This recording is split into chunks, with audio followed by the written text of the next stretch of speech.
Hey there, it's Coach Tim, Spider Juice Technologies, and I have a great podcast for you today. I just got finished consulting with a client on his SEO in a very, very competitive market, and a couple things came up that I realized that I think, and I say it all the time in my consultations, but it's a little bit, it's not too technical, not really, but it's something that if you are not doing regularly that and you don't get, then you're missing out. And so I'm going to give you two things that you need to make part of your habits in SEO. And the first thing is to take your brand and variations of your brand and type it into Google. So Spider Juice Technologies, right? And so Spider Juice Technologies should show on a desktop. It should show my website, right? It will probably show a couple other spots within my website.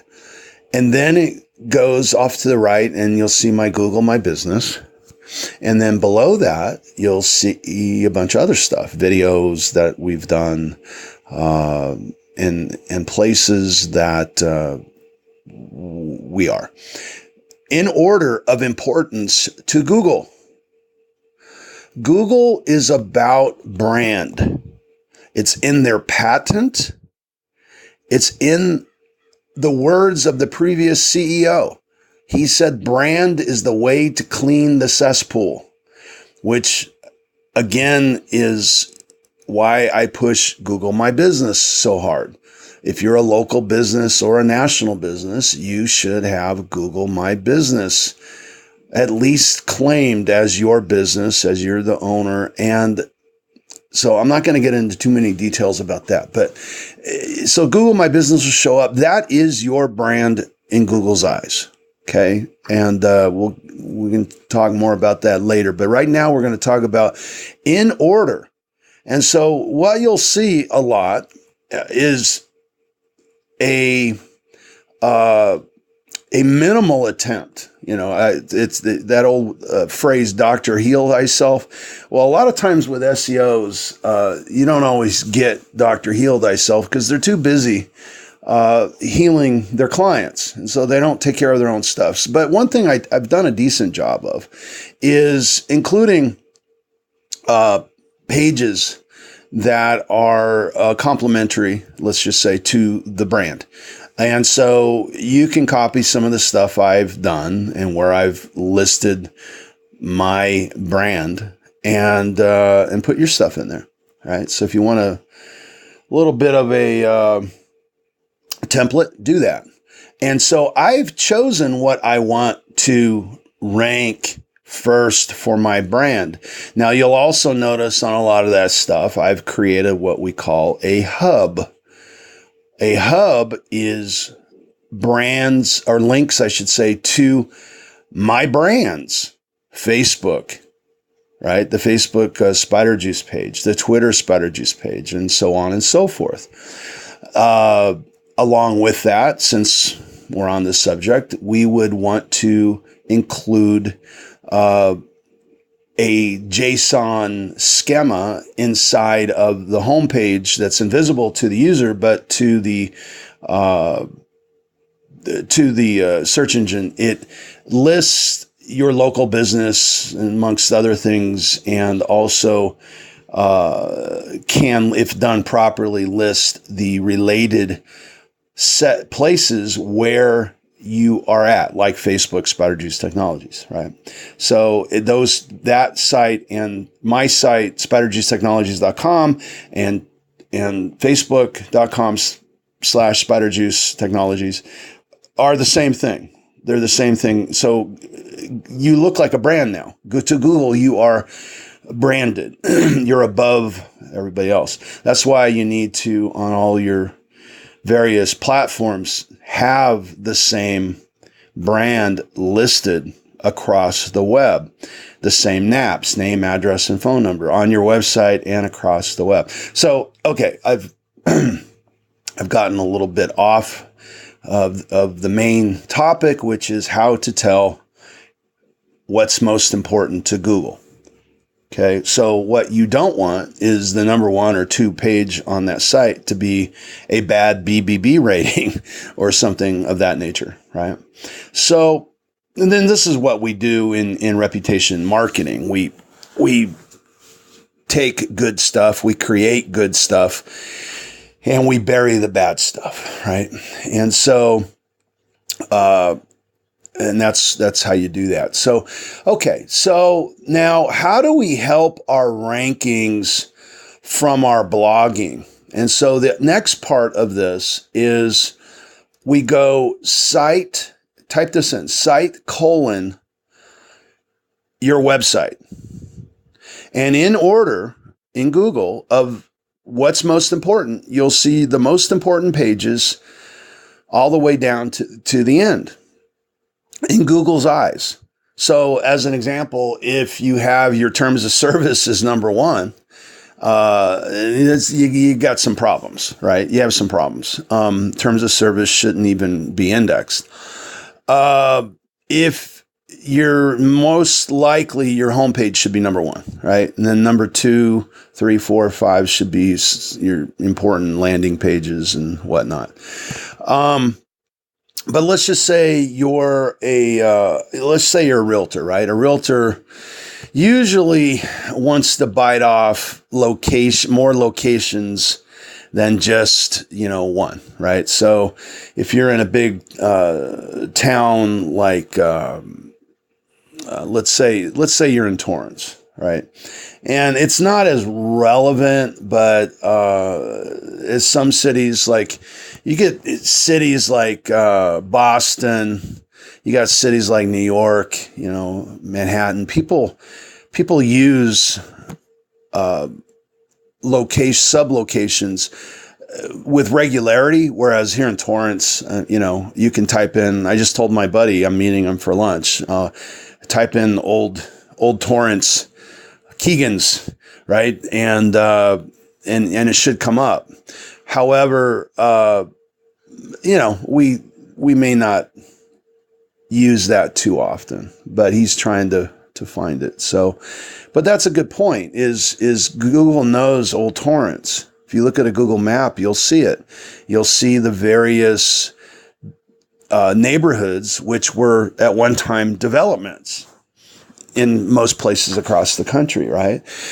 So you should use that within your website. So you might have a section in your website of, Old Torrance, or at least mention it. And so you want to rank for Old Torrance. I had this conversation earlier with a client, and this is why I'm using this, is Old Torrance would be mentioned within the website somewhere, and you find that page on Old Torrance is, like with him, he has a really large website, like probably 1,000 pages just in blog content. I'm not counting, the normal real estate listings, which is often huge. So let's say he types in, site : website, http blah, blah, blah, www.com/.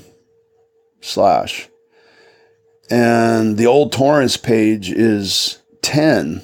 There's nothing, everything else above it is other stuff, good stuff, but other stuff. But he really wants to rank Old Torrance. He wants to get higher up on that result for Old Torrance real estate or whatever. And so what he would do in that case would link internally from his blog posts to that Old Torrance page. Now, there's even more precise way of doing this. You can do site : http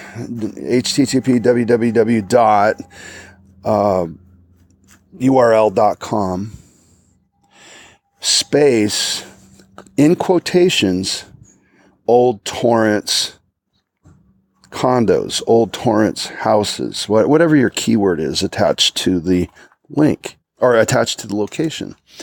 Now, what will happen is you'll see the most important Old Torrance page. And so what we would do in this case is we would internally from your website link to that internal page to give it some juice. Okay, and then if you do this enough, from inside your paragraphs, when I say link, I don't mean just sticking it at the bottom. I mean, it's in a context of whatever you're writing about. You will eventually see a rise in those ranks for the keyword that you're going for. Something else, since I'm on this subject, and it's something that I in the same consult that I said, understand that people in a local town are more and more using their phones. So for years now, we've known that Google, wherever you are at in the country or in the world, Google's going to give you a different result than they will for me, for anything, because it's based on, especially if it's based on location. If I'm typing in Torrance Bakery, you might get if you're in New York, you might type in Torrance Bakery and get a different result than I do. Not always, but definitely if you just type in bakery, you're going to get New York bakeries. In fact, if I type in from Torrance, California, New York bakery, I'll probably get maybe 1 or 2 New York bakeries, but I will also get local bakeries close to me. So what's that have to do with anything and the price of bread? Well, more and more people are using cell phones across all industries. 7 out of 10 searches are on a cell phone. That's why Google did the whole mobile first. So they will pick a mobile friendly site above and beyond any other non-mobile friendly sites. Mobile first. But it also means other things. They are very cognizant that people are using cell phones. That's why GMBs, Google My Business, is so huge right now. Why we're helping people set up their GMBs, and we're ranking GMBs. It just got done ranking, getting number 1, number 2. I just saw for a big term for a client up Northern California just recently. GMBs matter, but getting back to, you have to understand why Google's doing what it's doing. And it's about the cell phone. It's about the smartphone. And people are getting very lazy because of the cell phone. In 2 ways, it affects the way they find you. And I'm going to leave you with this. Hopefully this all is making some light bulbs go off. Here's the deal.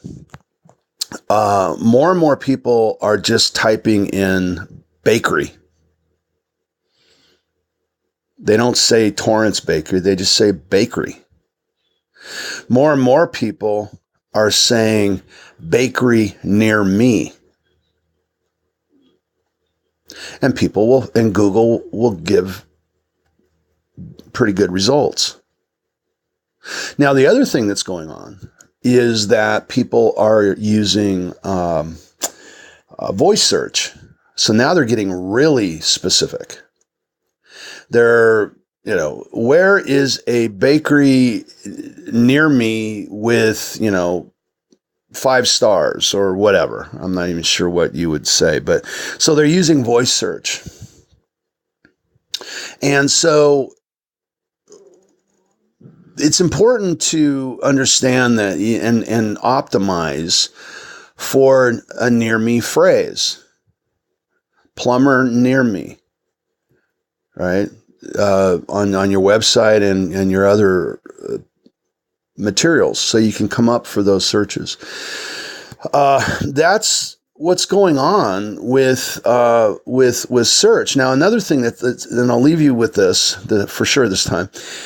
What people are doing on cell phones is they're lazy with their way they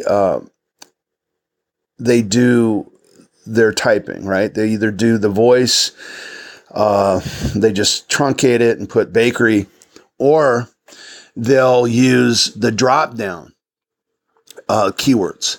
So keyword research has gone more and more long tail over the years because of Google search. Search suggestions, I should say. And that's those words that come down when you type into Google how, and Google will fill it in for you. You know, how to build, how to fix, how to whatever. And that's an example of searches around how. And how Google does that is we, the people, train Google. That's a trick, by the way. You can, if you get, a bunch of people from all over the place to type in Tim O'Keefe best SEO. When you type in my name, that would show up most of the time. You got to get a lot of people to do that, though. But the point is that what you find in these searches are what people are typing in.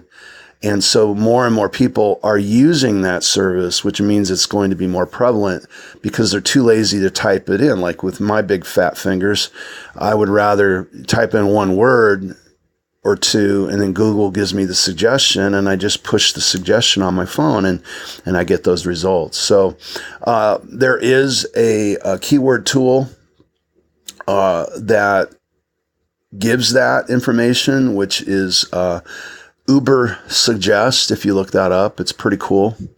I've been using that for years now. And it'll give you a lot of long tail words around your main keyword. There's another one, since I'm on this subject, Answer the Public, which will give you suggested question words around your word. Now that one I've been using for a long time too. It's not a keyword, or I should say a search engine pull. It's just a search engine of words that throws words around it that are probably pretty much used in the vernacular, in the language of searchers. So you gotta have to use your brains and not just take everything they say as gospel. But it's pretty cool, and it's a great way to formulate a decent sized article. If you take their words, you can you have your main title, and then you could subhead, H2s or H3s, which are very important, by the way. The title tag and your H tags are still the most important thing on a page, and formulate a nice organized article based on what those questions are. And it helps you build that out, but it also helps you rank for voice search. So hopefully that's been helpful. This is Tim O'Keefe, Coach Tim, Spatter Juice Technologies out. Go get number one. Talk to you later.